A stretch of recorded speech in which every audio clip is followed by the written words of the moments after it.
You're listening to Eric Rogel Talks with Warriors, Lovers, Kings, and Heroes, where you'll hear real stories of the journey to modern manhood, told by the men who lived them. Raw, real, and 100% unapologetic. And now, here is your host, Eric Rogel. Hey, this is Eric Rogel, and thanks for joining us on Warriors, Lovers, Kings, and Heroes. This is where each week you'll hear real stories of the journey to modern manhood, told by the men who live them. If you like what you hear today, think of 3 men you know that would get value out of hearing this episode. 3 men whose lives may change just from the information here. It's our duty to do that for each other, so I'm going to thank you in advance for doing that. My guest today puts together unique adventure trips, and when I told men I know about the interview, I got the same reaction pretty much across the board. I was hearing a lot of things like, man, I wish I could go on a trip like that. Or, dude, I haven't been out in nature like that since I was a kid. That pull of nature is pretty strong for us, and with good reason. See, we are not meant to be separated from nature. For centuries, we lived out in nature. We hunted, we fished, we slept under the stars. And to this day, we still have that inner wild man, that inner beast that needs nourishing from nature. It's an inner beast that we were told is dangerous and needs to be domesticated, to be locked away. And, we're told this a lot by the feminine. The feminine both loves our beast and fears it, resists it. So a cage is the perfect place for it for her. It feels like a safe place for our beast, a place where we can keep it under control. But locking up our beast is not the answer. We've been locking it up our whole lives. Guys, boys are not meant to be sitting in classrooms 8 hours a day. It's why young boys want to be cowboys. And men are not meant to be sitting at a desk 8 hours a day. It's why grown men want to be cowboys. The pull is way too strong. Our beast needs to be fed regularly. This is not a want, this is a need, it's a necessity, and feeding it regularly is the only thing that actually keeps it under command. It's the only thing that keeps it from raging. It also keeps us from being mediocre, from settling and compromising our true self. By feeding our beast, we instead become our exceptional self. We become the exceptional husband, the exceptional father, the exceptional son, and the exceptional man. But here's the thing. We've been caging ourselves. No one else has done this to us. We are the ones who have been caging our beast. George Lucas has a great quote. I love this quote. He said, "We are all living in cages with the door wide open." Absolutely. We can step out at any time, but yet many of us rarely do. We point to the cage, and the cage can be anything. It can be a job, a family, time, age. We point to that cage and we say, this is why I can't do this. My cage is why I am not out in nature feeding my inner wild man, feeding my inner beast. It's all because of my cage. And look, I do this myself. I used to write for a bunch of different publications on adventure travel, and I spent years going on men's adventure trips. And it was the time of my life that I felt the most alive. It was the time I felt the most fulfilled, the most masculine.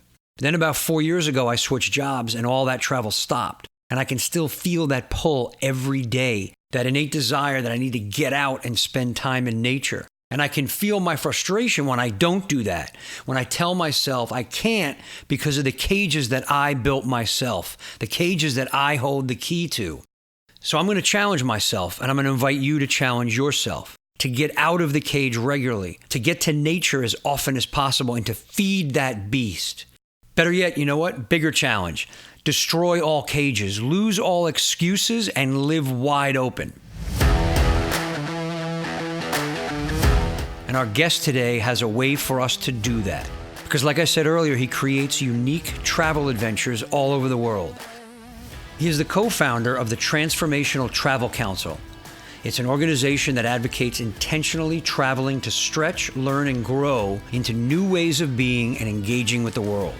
He is also the co-founder of Explorer X, a company that designs and creates custom travel experiences to destinations all over the world where you can be immersed in the local culture and see the world with new eyes. His name is Jake Haupert, and he has experienced personal growth and transformation through travel for most of his life. travel has been the catalyst for his own hero's journey. Today, Jake's going to talk with us about the courage it takes to get out of your comfort zone, allowing yourself to go and feel the experience fully. We're going to explore getting to know your beast, understanding your beast, and how to feed him to keep him alive. And also, when you return to your everyday life, how to hang on to the fire, as Jake puts it. So I wanted to know what sparked his passion for this kind of travel. What sparked my passion? I grew up with very little travel, but as my parents just did, went on local camping trips and road trips, and went to a couple family reunions in Colorado, and that was really the extent of my travel. But my grandparents were volunteers in an organization that brought them all around the world. And when I was in my teens, they came back with, different souvenirs and stories and all that from all of these faraway places that definitely sort of captured my attention. And my grandmother, took me under her wing and, started feeding me National Geographics and, so she's definitely the one that, sort of flipped that switch and got me on that path. So it was in my early 20s when I went to, in that sort of rite of passage that many of us go on to Europe and backpacking. And once I got a taste of that, it was, the rest is history. So that was really your first kind of foray into travel. You went backpacking in Europe? Yeah. There was a couple of small trips in there, but that was it. And it was 3 months, and I chose to do it, go at it alone, which was pretty. In hindsight, I was very happy that I did that. I think the solo experience was pretty powerful. It was the first time and one of the only times that I journaled. It just forced me way out of my comfort zone, to engage with locals and other travelers. I spent a lot of time in this sort of state of contemplation. I think that's the only time in my life where I actually talked out loud to myself, because there was extended periods of time, where I wasn't speaking and talking with others. And so it was pretty crazy. I mean, to grow up and not be traveling and to be thrown into that environment, that was a lot.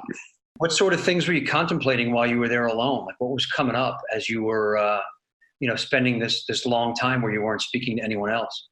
Good question. I'd have to go back through my journal. I think that I was really moved by the history, the art, the architecture, all of that was the first time I'd experienced any of it. And I found that I was assigning some sort of value to people and friends back home. Like I remember going through some of the churches, and I had a friend that was battling cancer at the time.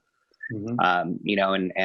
And that added a very interesting perspective. I was 20 years old, and my buddy was the same age, and he was battling cancer. So that was very real and raw at that time. And I remember, him being pretty heavy in my thoughts, and gave me this really great perspective on how powerful and precious life is. And I'm feeling also, with the contemplation and not talking to people, this part of your travel kind of got rid of the noise, got rid of everything, all that external stuff that was going on. And how did that feel, mm-hmm. not having any of that external chatter, other people's stuff coming up, and just being able to be with yourself? Well, I think that at that time I had really no idea of what that chaos was like. I was still very young and ignorant, and and now the work that we do is all around getting people to step away and have that opportunity to disconnect, be present, be mindful, and travel is such a wonderful venue and catalyst to that. Jake mentions mindfulness here. And as our conversation continues, we'll also talk about being in a state of flow, in a state of consciousness. What this all means is simply being present, being here right now in the moment. We've all had that experience where you're so focused that everything else falls away, like all the noise in your head, all those outside distractions, everything, and you're one with whatever you're doing. That's simply being present. There are many ways to achieve that state, and one of the best is a technique I use to be able to achieve that state on demand. It's called present moment awareness, and I'm going to get into that soon because we're going to make it available to you. But for now, Here's Jake telling us how nature allows him to get into that state, to get present. This is something men have been doing for centuries, connecting with nature to become more present. I was able to get into a state of flow and a state of consciousness, on that trip that I wasn't necessarily used to. And so it caught me off guard, but my mother, she's very spiritual and a healer and, a Reiki master. And so, by that time, she had already sort of raised me in a way that, I think probably I was a little more mindful and aware as I was traveling than probably most other backpackers in their early 20s. What'd you discover about yourself on that one trip? I mean, obviously the love of passion and wanting to get into that, but when this noise was gone during this contemplation, journaling, all of that, any huge awarenesses that you came to while you were out there? I realized that the world was a lot smaller than I'd thought, and that we had way more in common with people around the planet than I would have thought. The world has obviously gotten a lot smaller since then. This was in the early 90s. But, I remember at that time, connecting with, Aussies and, Poles and, Italians and Russians and, and really understanding that we were pretty much the same people going through the same sort of problems, just in a different place. Yep. And so I remember that being, pretty important in my own personal development. We are definitely all the same. My own travels opened my eyes to that, to connecting with people of other cultures and experiencing all our similarities. I asked Jake if he gets a lot of travel newbies who want a transformational experience more than a travel experience. Our businesses, or Transformational Travel Council and ExploreX, we certainly attract a more curious and open-minded traveler, given our brand and our message. So I don't encounter many of those type of people very often in my circle and within my business. However, a lot of the work that we're doing at Transformational Travel Council is to awaken that part of the market that hasn't been traveling and give them the tools and resources and inspiration and guidance to set out on a journey, whether that's in their own backyard, in their own region, to the beach, down the road, or on the way to grandma's house, and then beyond. Because once you start on that journey, you start to crave it and it builds, right? And then you're building and connecting to new traits of empathy and stewardship and global understanding. So the work that we're doing is really about meeting people where they are, putting a hand out and guiding them through the experience of travel and helping them take meaningful action in their lives once they return home. And we certainly don't advocate and don't support, individuals going out on a journey and seeking transformational moments. I think that can be toxic and lead us astray and set us up for disappointment. I think that right now, globally, with this trend and movement around transformational travel, the transformation washing, if you will, is resulting in travel companies, hoteliers, experience providers around the planet all claiming that they have these transformational experiences, which is counter to the, to the practice of transformational travel. It's a philosophy. It's how you approach. It's a mindset. You go through the travel with intention and mindfulness, and then you take action when you return home. So while you may have an experience along the way that, lights you up, it's not until you get back home where you reflect and you decide to make some changes in your life that you've truly been transformed, and so, that can be a little T, it could be a big T, so we've got people that come back and, and they say, oh, they're like, oh, I really need to spend more time with my kids. I'm going to start reading to them every night. I'm going to start riding my bike to work every day, or I'm going to start giving to this charity in this destination, or I'm going to make a career change, right? Or, I'm going to end a relationship, or I'm going to leave this part of me behind, that's not serving me, all across the board. And it's been amazing to work with clients at ExploreX and in that way. It's important to hear what Jake is saying here. Even small changes, small transformations can have a powerful effect on your life, especially when you're not trying to have a certain experience, trying to transform while on your trip. forcing that experience. Here he gives us an example of a man who lost his identity when his wife died, and how powerfully this trip changed his life, giving him back his sense of masculine, his beast that had been slowly eroding for years. It was a trip that required incredible courage. We just had a guy that had lost his wife tragically about a year and a half ago. And he came to us and he was in a pretty vulnerable state. And he said, listen, I'm, approaching 60 years old and I just lost my wife. I've got 2 boys and I need to go and reconnect with who I am and, this next chapter. And so, we worked, really in depth with him. We shared tears, we talked about what he went through, why he was traveling, and we crafted an around the world journey. That had, some pieces of it booked in advance and then other opportunities just to explore on his own. And, he went into it he wasn't a hiker. He wasn't a walker, but, I wanted him to be out on trails. I wanted him walking, and so New Zealand, Australia, and parts of South America, he was out walking, and he's come back and it's his new favorite hobby. Like he can't get enough of it. He's hiking everywhere. And, he just invited his sons to go climb Mount Rainier next year as a goal. So in 1 year, he went from not hiking to making plans with his sons to go and climb Mount Rainier. So that's why we do this work. And that's where that real impact is. And that looking at it at one traveler at a time, that's where we start to see that potential global impact. Right? If we can get more people opened up to the power of travel, the better.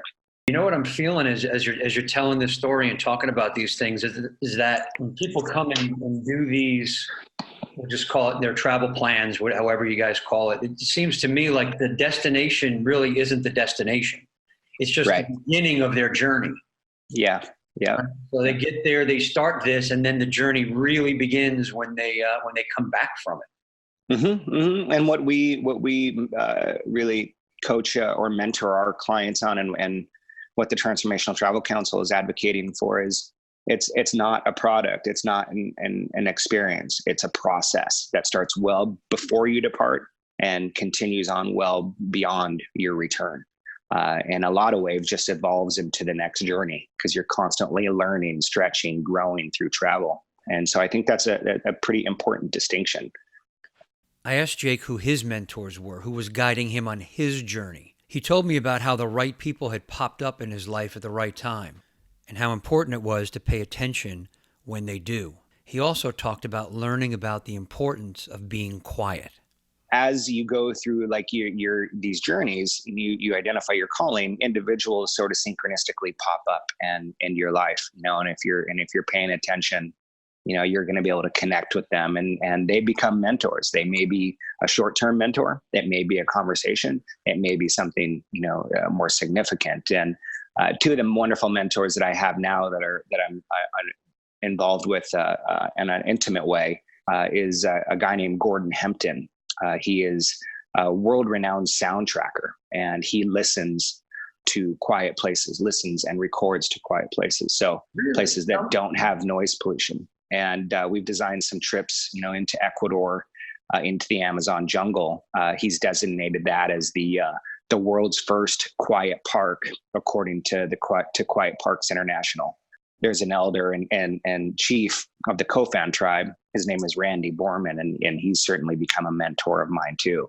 Really connecting me with some of that ancient wisdom and indigenous cultures, how travelers in Western cultures it can and should, consciously engage, these indigenous experiences around the world. So those 2 guys have played a big role over the last few years as well. Yeah, I'm fascinated by the quiet places thing because I think it goes back to what we talked about earlier about quieting the mind, getting rid of the noise, and what you experienced, back when you were traveling in your 20s. And it seems like that's such an important thing. And so many of us don't do that. We don't take the time to block out the noise, really get quiet and still and experience from there. Mm-hmm. So tell me about some of these quiet places. I mean, is this something, I'm looking for the right words here in terms of experiencing? I mean, I can imagine there's so many people who have never experienced true quiet.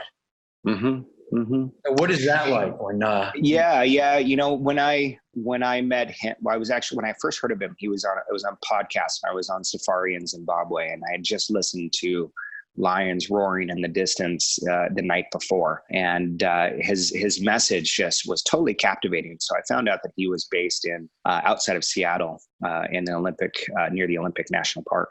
And so I reached out to him, and that was a pretty powerful experience. And he introduced me and took me to the quietest square inch in the U.S., which was pretty powerful, and just gave me a whole new level of awareness and reverence for quiet places and quiet parks. And not only that, but it's how you engage with quiet.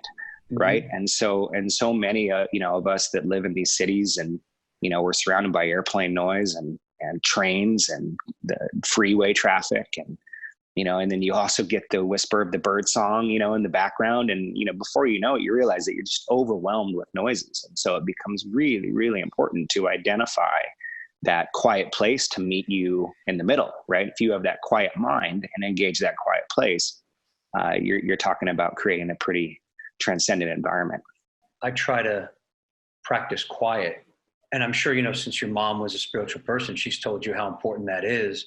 And, it's fascinating that you're saying this, because I never would have thought of that as part of travel. See, for me, when I travel, I get into the sensory overload. I get into, I want to see everything. I want to experience everything. I want to be in the middle of everything. I want to talk to the people. I want to experience all of that coming at me. Where I can really feel the value in, hey, I want to get just somewhere and just be quiet. Yeah, absolutely. And, the Transformational Travel Council, we're looking at, contemporary science and ancient wisdom and our own experience, our own research and interviews, to identify what goes into creating these sort of magical moments in travel and these incredible journeys.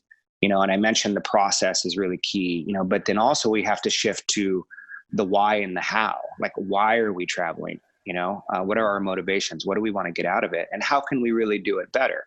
We typically look at what are we doing on this trip? Where are we going? And you're completely losing sight of the real reasons that you're there. And for me, and a lot of travelers, we love that chaos of a bubbling market, and being around a culture and just, having that sensory overload. But what we uncovered was, and as many people know, is that if you can be quiet in that moment, it just makes it that much more powerful, that much more magnified, sits deeper inside your soul, right? Now you have a deeper connection to that place. Now, when you go back home, you're going to have the opportunity to reflect and really understand that place meant something to you. Right. And that could drive, some behavior changes back home. You're going to make different choices, based on that experience. Yeah, I can definitely feel that, because I'm aware of right now, as you're saying that, is how many times you've gone on vacation or you work with somebody and they come back from vacation, they're like exhausted. Yeah. Right? They're just like, oh, I need a vacation from my vacation. Right. Because of all the planning and the going and the traveling and everything. And it brings up the old saying, wherever you go, there you are. Yep. Right? If you're bringing all your shit with you when you're going over there, you're not really vacationing, you're not really taking that journey, right? I mean, you're just shifting locations, really, versus what you're doing. Yeah, absolutely. I mean, we talk about, going back to the why and really understanding, people's motivations there. That becomes a why tree, right? Like, you just keep digging deeper and deeper and deeper, and eventually, when we're working with clients, we like to talk about, well, what are your intentions? And then ultimately guide them to understand that their intention is really just to find themselves again.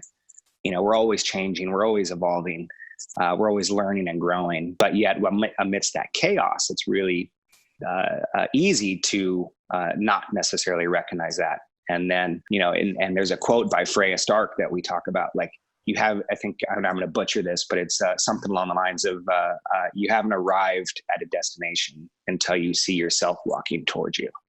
And that always hits really, really hard, because often day to day, we're disconnected to who we are and our values and what's important to us.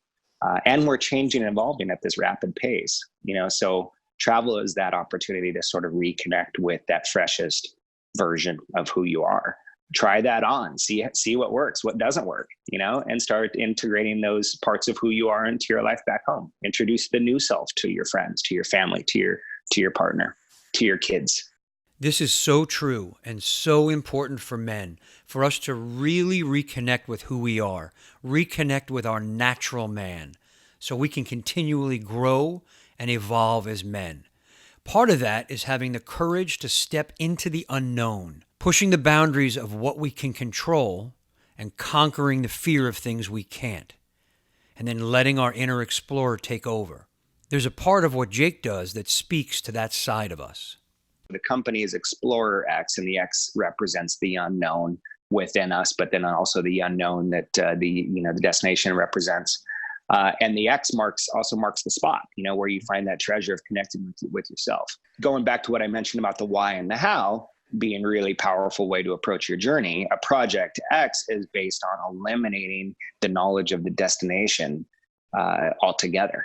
So you release expectation, right? Because and it really calls on that, that dormant sort of explorer within, that primal part of us that just wants to hit the road and see what's out there. Yeah, it's funny. I'm laughing because it's also pressing on my inner control freak. Yeah, that inner detail-oriented thing that just wants to know everything and control everything and know every detail of where I'm going. What do I need to have? What if this? What if that? And it feels like it just eliminates and just obliterates all of that shit. Right, it does. And that's actually been a common challenge for a lot of the people that we work with on Project X, is that they're control freaks and they want to know what they're doing every day, what to expect, and so we work with them, deeply on that. And they're, the things that they can control are how they prepare, emotionally and psychologically and physically, to go into the unknown. And so that's been a pretty significant shift. We were working with one solo traveler. She came to us with a similar sort of like, I'm a control freak. I need, I'm frustrated. I feel out of alignment. I want to make some changes in my life. Send me somewhere. I want to do Project X. And so we worked with her, and, we ended up sending her to Zimbabwe. I met her, she was local, so I was able to meet her at SeaTac Airport. We had a glass of wine, and I handed her a book to guide her, through the destination. And she opened up the first page, and on that first page was, the big reveal where she was going. They're going to Zimbabwe, and just an amazingly powerful moment. We're at the airport. She's about to board the flight. She still doesn't know where she's going until that moment. And it was pretty emotional. And I went back to my car and headed home, and she got on a flight to Zimbabwe. And it totally reinvented how she approached travel, and she texted me from her seat, before she departed, saying, I've never been this excited for a trip, you know, and don't we all want that? Right. Sure. Like you want to feel that sort of energy around an adventure, but it needs to be, some part of it needs to be unknown. Yeah, I think the unknown is an amazing thing to step into that on a regular basis. It pushes you out of your comfort zone, right? You have to do that. Mm-hmm. That's the perfect way to go. It's funny because as you're saying this, I'm just, again, feeling into my own, like if I was sitting in that airport and you gave me the thing and it said Zimbabwe, what would be going on in here? You know what I mean? Mm-hmm. Versus in the heart, the head saying, holy shit, wait, you don't know anything about Zimbabwe. What are you going to do? What's going to happen? And the heart being like, wow, man, this is beautiful. I get to do something I never did before. And I never would have picked this for myself. So let's go. Yeah, absolutely. It's pretty cool. We're excited to continue to do that. A lot of people express interest. Not everyone's, ready to pull the trigger on such a trip, but this is an evolution, right? Like people will continue to be drawn to this, and more and more will be booking mystery trips around the world with some pretty great companies that are doing it. It brings up also one of our 7 core values that we talk about on the show regularly is courage. Mm-hmm. Right? Courage. And people think courage is bravery or taking these massive, huge steps or, facing some incredibly daunting thing that's coming up. Whereas this is a great first step in courage. Yeah. Right? Just to say, hey, listen, I'm going to let go and allow and just have complete faith and trust in what you guys do. And I'm just going to give myself that courage to whatever it is they come up with, I'm getting on that plane. Yeah, absolutely. And that courage, where we really start integrating that into the conversation is let's start with taking this journey within, right? Let's understand, why are you here? Where are you going next? How are you feeling? And really try to uncover that sense of self that they get lost. They get lost in their day to day and forget those things. We live in a society that doesn't necessarily support a lot of quiet, a lot of contemplation. Things are moving 100 miles in a second, and so starting there, inspiring that vulnerability and getting them to have the courage to ask deep, hard questions of themselves is pretty powerful. Yeah, and I think that's another one of the things they'll take with them once they get back, right? Because they, when you get that positive experience of being courageous, allowing things to happen, stepping into that unknown, feeling what happens after that and coming back, it just becomes part of your life. Yeah, I mean, the Stoics, said something along the lines of, it's not the experience, it's what you do with them. And so much of the travel space and travel dynamic, whether we book with the travel company or we head on a journey on our own, when we get back home, we have a day of, or a couple of days of recovery, but we're typically thrown right back into the chaos, and we've lost that magic. We've disconnected, and so, the Transformational Travel Council and Explore X, we're really focusing on that echo, right? And making sure that you stay connected to the place, the people, and how you felt there, and then also integrate some accountability, invite them to be accountable, do a check-in, are you, write your future self a letter. These are all ways to make sure that you can ultimately, stay connected to that travel self, which I would argue is probably your truest self. Oh, I would argue that too. I mean, that's like you said it earlier a minute ago about how we have that inner explorer within us, right? Especially, I'll say especially men. I mean, it is women too, trust me, but but that explorer, that pioneer, that's a very masculine characteristic. And both men and women have within them. There is that very strong pull of pushing the boundaries, exploring more, seeing what's on the other side of that hill. Yeah, it's innate within all of us. And I can see how this really, what you're doing, opens that up, right? Kind of cracks that open and lets people experience that more fully. Yes. Yeah, absolutely. This type of travel doesn't just transform you individually. It can also strengthen the bonds between men. Because when we take on a challenge together, push each other beyond our limits, the results are exponential. Our ancestors knew this. There was a time when men did this regularly as part of their journey to manhood. And not enough of us do that these days. Not enough of us plan truly challenging trips or experiences where we push each other to go beyond our limits. But Jake and a group of his friends did this recently when they decided to climb a legendary mountain together.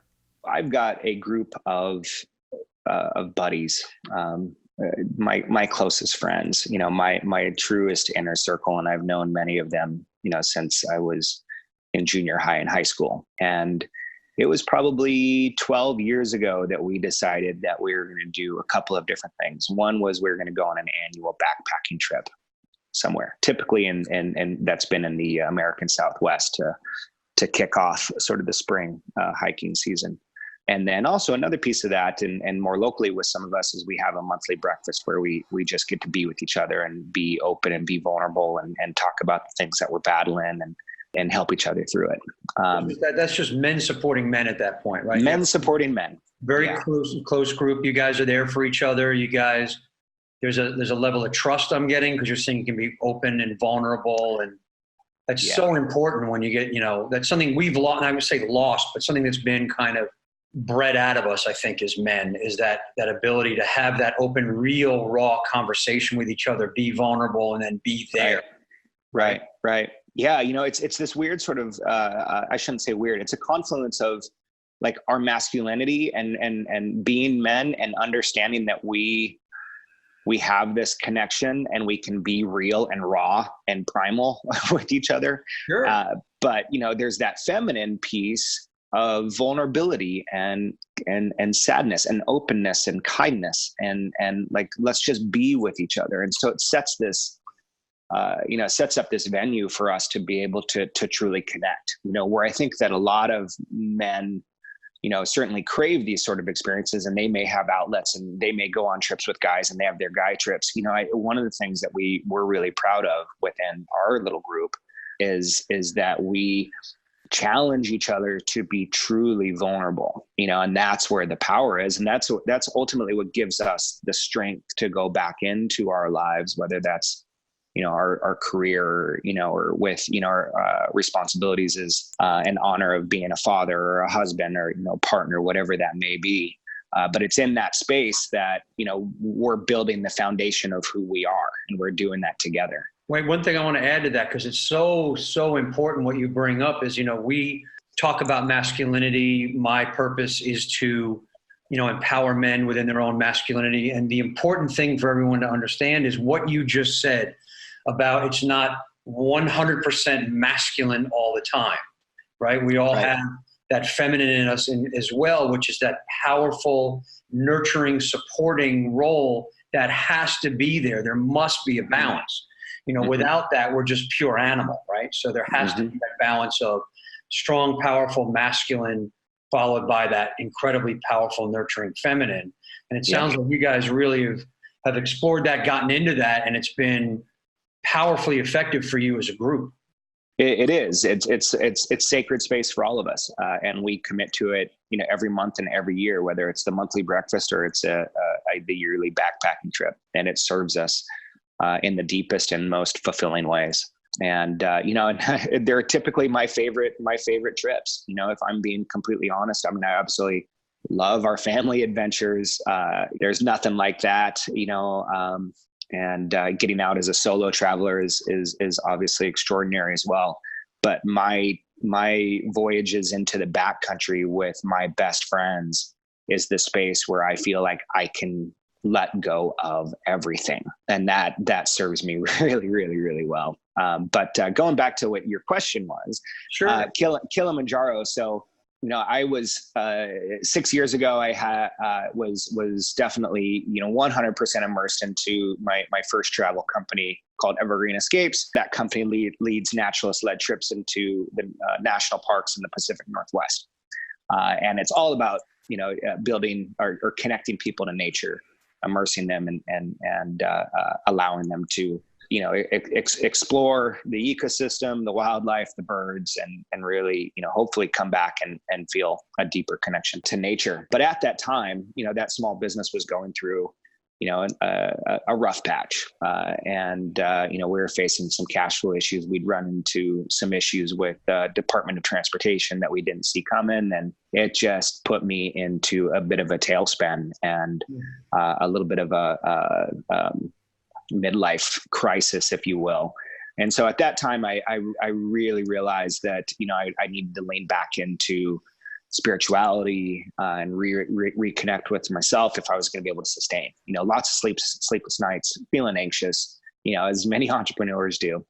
And anyway, we had this trip to Kilimanjaro planned, and it was the last thing that I needed to be doing at that time. But I committed to it, and I went on the trip. And there was 10 of us on this adventure. And the night before we started to climb, I started having sort of these whispers of what transformational travel was for me and is for me, in terms of why are we here, and we were going to set intention. So I remember toasting everyone to, we were all, 40 to 50 years old. And I said, hey, let this mountain be, symbolic of this transition from the first half of our life to the second half of our life. Beautiful. And, so everyone went around and we talked a little bit about what that looked like. And we had deep discussions and talks on the way up, and, walking, in itself is meditative. So we were in this really great space. And as we approached the summit, the sun was just starting to rise, and there was fresh snow on the mountain. And one of my friends,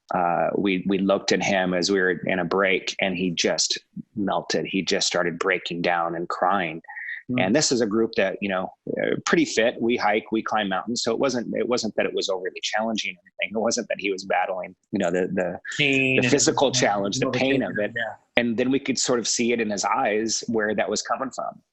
And one by one, the group sort of succumbed to this emotion. And next thing I know, I'm bawling on my friend's shoulder, another guy's bawling on my shoulder, and the whole group is just in this really, really powerful emotional state.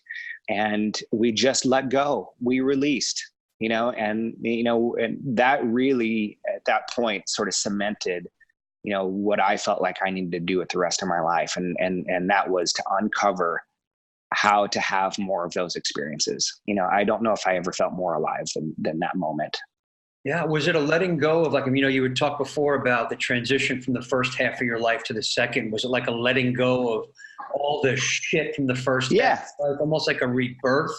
Yeah. In a lot of ways it was, and each of those individuals approached it differently and had a little bit of a different experience based on where they were. But the thing that was clear is that the mountain was symbolic of so much more, that was happening, in our lives, and overcoming that just gave us this amazing sense of peace and confidence and strength, and also just letting go of the pain and suffering that it took us to get to the top of Africa, not just over the previous 5 days, but for our lives, what got us there.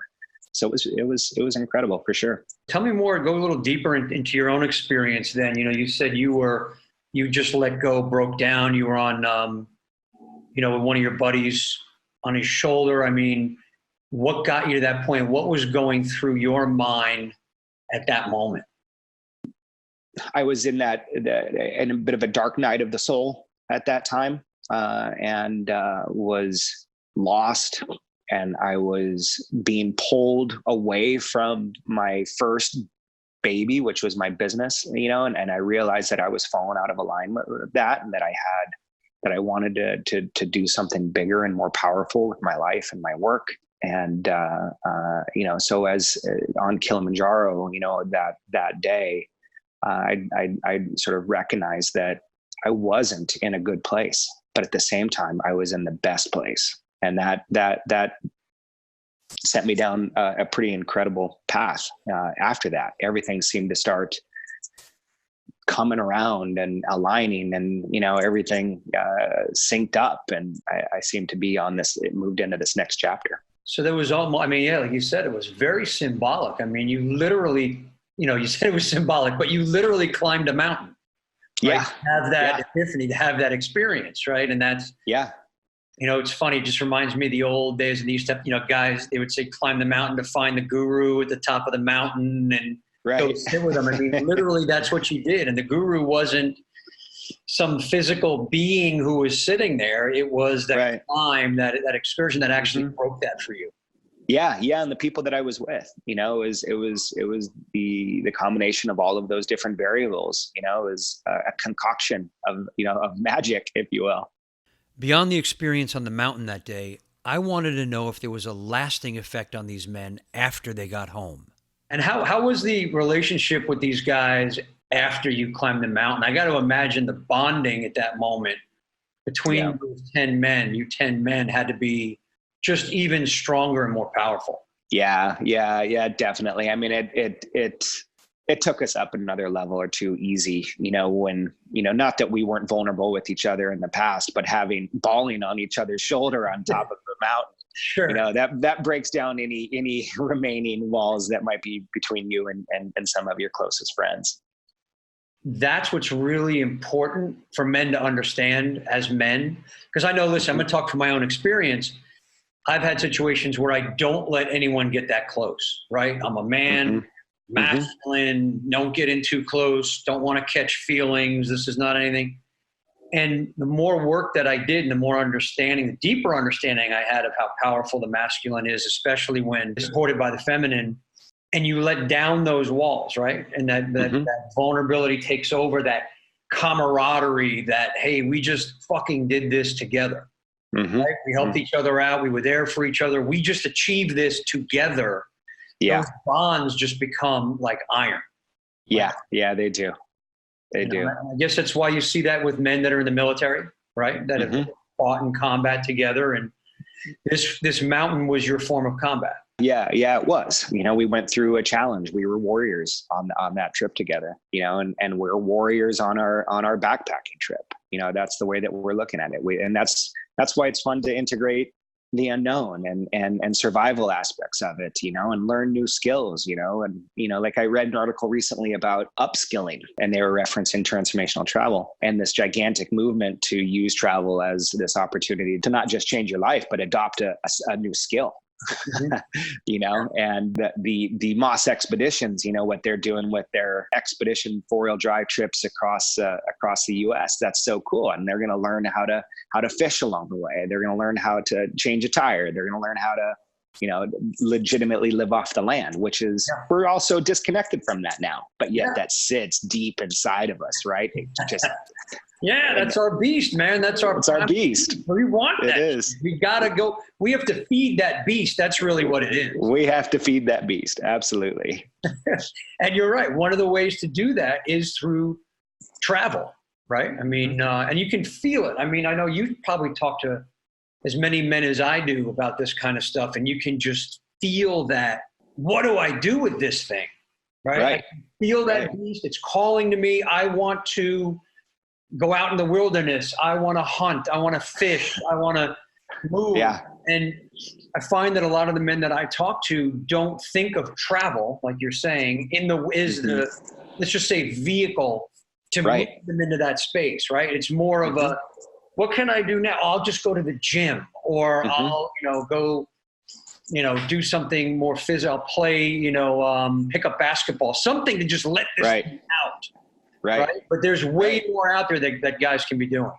Totally. You want to unleash it, right? Yeah. You want to set it free. I was just laying with my wife last night, and I don't know if she's going to listen to this or not, but I was watching some documentary about the Middle East and how war torn it is, and reporters and journalists that are going into these places. And I didn't tell my wife this, but I almost did. But I was like, it's a good thing I'm married and have 2 kids, because if I wasn't, I'd be one of those guys doing stupid shit and chasing that sort of chaos and that sort of craziness, because that lives inside of me, and like my trip with the sound tracker in the Amazon, we get out for jungle camping and living off the land, and there's an opportunity to do a 48-hour solo. When I did that solo, when we built the shelter and we built the fire, and then the local tribal person left, I was there, and I realized that this was the most raw and primal thing I have ever experienced, and that felt fucking good. and again, we go back to that courage, right, man? Because you had to face a shit ton probably at that point. So unknown, and the voices in the head and the noises that you're hearing out there and all of that. Yep. Yeah, it all kind of comes up pretty quickly in those moments, which is why we do it, right? Yeah. That's where that courage comes in, right? We need to be able to set the path and get out there and have those experiences that truly challenge us. Yeah, and they don't have to be, as we're talking, I'm feeling into like, all right, we're going to get off this call, and I'm going to be calling you saying, all right, let's set something up, Jake, because I got to get. But it seems like it doesn't have to be far, right? You don't have to go into the middle of a jungle. You don't have to climb a mountain. I mean, no. The journey, the travel can take place around you. I mean, you can do quick ones too, can't you?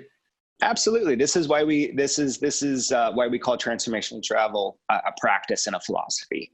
And what I really hope that at the end of the day, what our work does is gets the average, everyday, hardworking person, to realize that they can set out on a journey, even if it's just to the coast, or just, on the way to grandma and grandpa's house, you're looking at the land with fresh eyes. You're mindful, you're present, you are on a journey, you are meeting people along the way.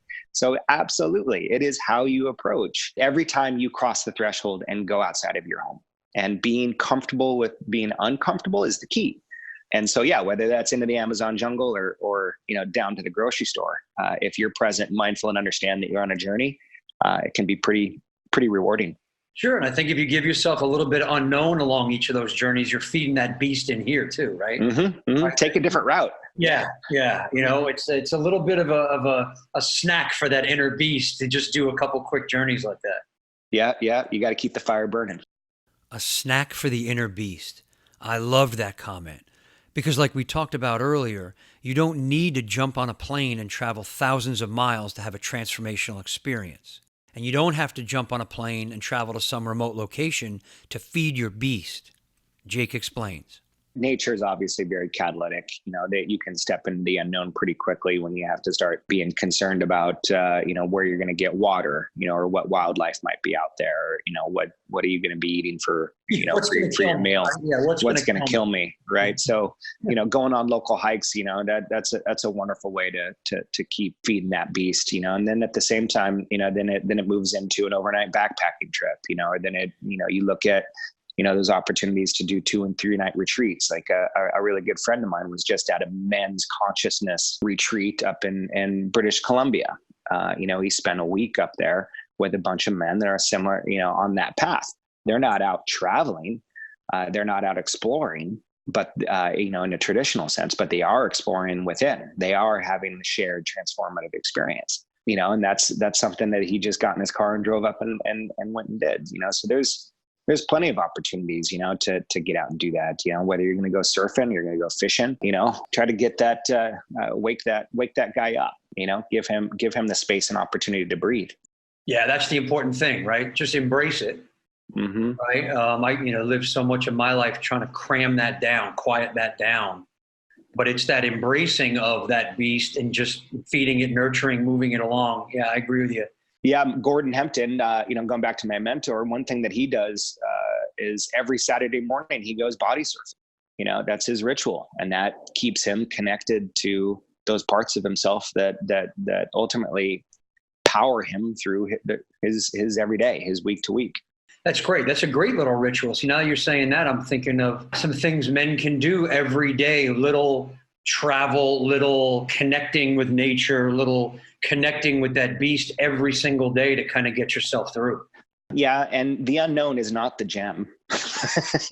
It's not going and lifting weights or running on a treadmill, like go out and run through a park, put on some trail shoes, go learn to rock climb, right? Go try whitewater rafting, go for a quiet walk in the park, whatever it may be. That's when, our brains, the neurobiology shifts and we're open up to new possibilities and we're accessing different parts of our brain and therefore ourselves, and you're not going to be able to do that and your typical day-to-day routine. No, absolutely. And again, it comes down to pushing the boundaries too, right? Mm-hmm. Push the boundaries. I would say even change the routine up. If it's starting to get a little too, comfortable, change the routine up too. Yeah, absolutely. And a lot of this work around transformational travel that we're doing is about meeting people where they are. Because that's the important thing is just helping them move down their own path, and going a little deeper, a little further, a little bit more challenging, every day or every trip. Eventually we can get them to a project X, Sure. and I think that they would end up, being pretty fulfilled, and they kind of graduate from being a tourist to a traveler to an explorer. When Jake said graduate from tourist to traveler to explorer, I found this fascinating. I had never thought there were different levels of travelers, different mindsets. I wanted to know more, and I ended up seeing how this related to different types of men, how it related to who I was at different points in my life. A tourist, I would say, is those individuals that, they realize that they've got 2 weeks a year. They're going to go out and their goal is to see some attractions, sit on the beach, have a couple Coronas, and sort of go through that traditional travel experience, all-inclusive resorts, you're going to go on a cruise, you're going to get in a motor coach and go travel with, a bunch of other people. And then, you move into, becoming a traveler and you realize some of that stuff doesn't really serve you, right? You start making different choices and where you stay and the experiences that you're after and who you're traveling with. And you start to recognize that you're driven by different, you have different motivations. It's not just to escape, or relax. It's about, learning and satisfying your curiosity. Then you move into that explorer persona, if you will, right? And then you realize that all of the stuff that you were doing as a tourist, wasn't really serving you in the deeper, more meaningful ways that you want to be served. And the explorer then will systematically start eliminating the easy pieces of it and integrating more of the hard and the more difficult and the more challenging experiences, because they realize they may still have 2 or 3 weeks, but they're going to get as much out of that as they can.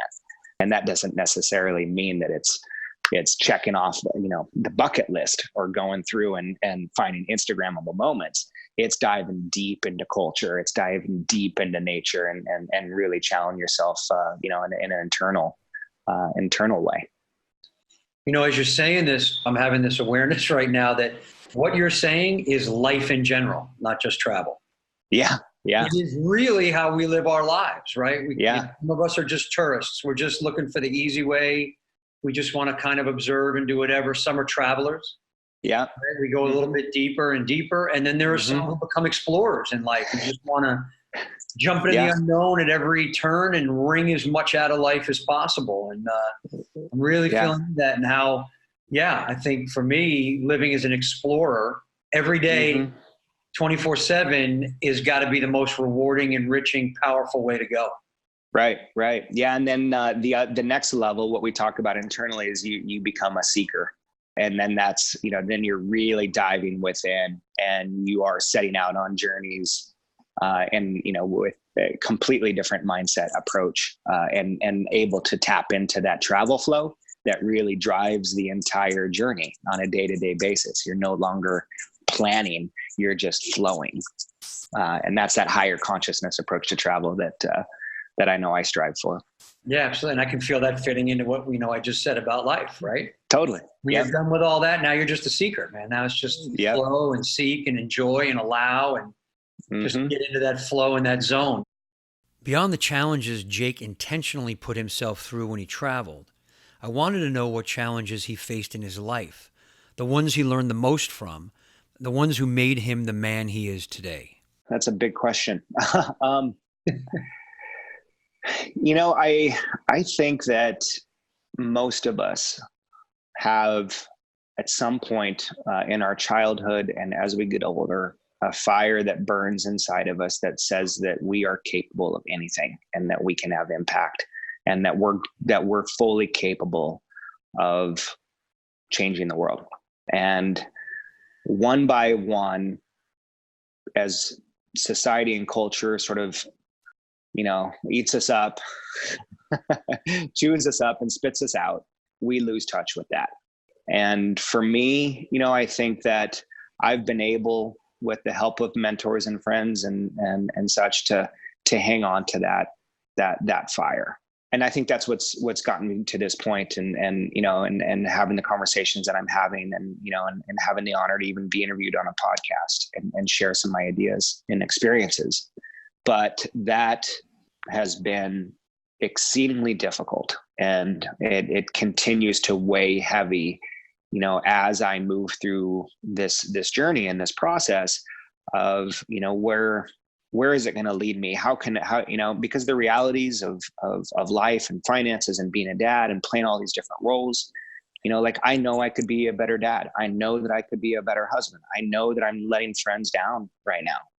And a lot of it is because of this relentless pursuit to have impact. And, for me, having an entrepreneurial spirit, I wanted to be able to channel that into, into positive change for myself, for those people around me, my community, and the planet. And as this transformational travel movement continues to gain in momentum and the wave gets bigger, I find myself, having all sorts of moments of fear and anxiety and stress.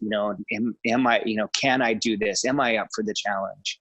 And moments of insecurity and being intimidated and all of these things. But then that's every day I get these moments of clarity and strength and confidence where, the universe and consciousness are awakening and guiding me through this process. And I just keep pushing a little bit further every day and really trusting the flow. I've got a tattoo on my wrist. It's Gensidaha. It means let it happen in the Kofan language in the Amazon jungle. And so I'm doing my best just to work through those moments of anxiety and pain that come with being an entrepreneur and putting it all out on the line, and the negative and positive impacts of that. And truly just letting go, and trusting and being open to whatever's next, and being really comfortable with whatever that outcome is. That's phenomenal advice. It's, we all have that voice in our head, that doubt, that fear that says, oh, you're not up to this. You can't do this. But it's the overcoming of that. Yeah. Pushing past that. We'll go back to the mountain again. It's the mountain telling you can't climb it. You're not good enough. You're not capable enough. It's too strong. It's too powerful. But knowing and having that faith, like you said, to just keep pushing, that's a great way to live, especially for a lot of us, a lot of men who have let that voice take command, who have actually listened to it. And when you get that realization that, no, that's just bullshit going on in here. Right. Negative self-talk. Just that negative self-talk that takes us down so much. So yeah, it limits us. We're not fulfilling our potential. We're not fulfilling our calling, and that's unfortunate, and that's why, it's so important to be quiet and to just be, and travel is a wonderful place to be able to do that. And so through this work, I want to be able to give help, guide and support travelers in this journey to reconnect with self and who they are, and open up their minds and their worlds and their hearts. I asked Jake to look back and tell me the life lessons he's learned, the ones that guided him on his journey. Oh, that's a good one. I would say that shit's way more fucking hard than I thought. Okay. Yeah, I mean, this is tough. We're, especially, and maybe every generation says this, but given the circumstances, what's happening, culturally and globally, and the hate and the anger, the disconnection, all of the addictions, all of this is really hard and difficult stuff, and we're all battling our individual battles. And sort of recognizing that, that realization has been pretty powerful, and connecting with people and opening up the container for people to be honest and talk about that has been a really important realization. Another realization is that the more time that I've set aside to be quiet and to be present and to breathe, and the more time I spend reading and exploring the depths of consciousness, the more of the beautiful things in life I see and witness, and appreciate. And it allows me to just, kind of go back to that, what's tattooed on my wrist is just let it happen. It might be bumpy. It might be, you might experience some pain and sadness and despair and this and that. But at the same time, so many beautiful things about the world, and just letting go, and being prepared for that unfolding and working through those obstacles, has just given me a sense of power and trust and peace that I don't think that I had until these last few years. Jake and I got into a conversation about what inspires us most. And while the first part of his answer may seem like the answer most family men would give, when he looked deeper, a more global, more heroic inspiration came. What inspires me the most? I mean, this is going to sound totally cliche, but ultimately my children, my home, this is what it's all about. If we can take it, it's building from the inside out.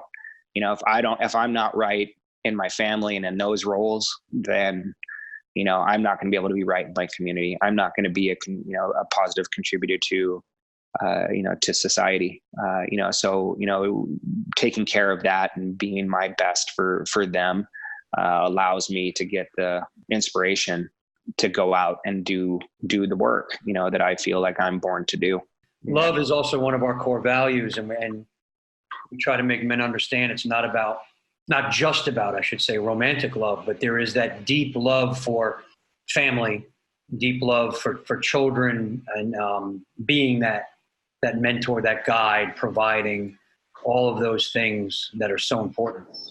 Yeah. And a lot of a lot of my mentors and trusted colleagues and deep friends, they turn away from, the media, and, they're not on Facebook, and they're not, necessarily paying attention to a lot of what's happening in the world. And I got to say that is, while I'm not in that from a day-to-day basis, I do get a lot of experience from just being aware of the conflict and the pain and the suffering.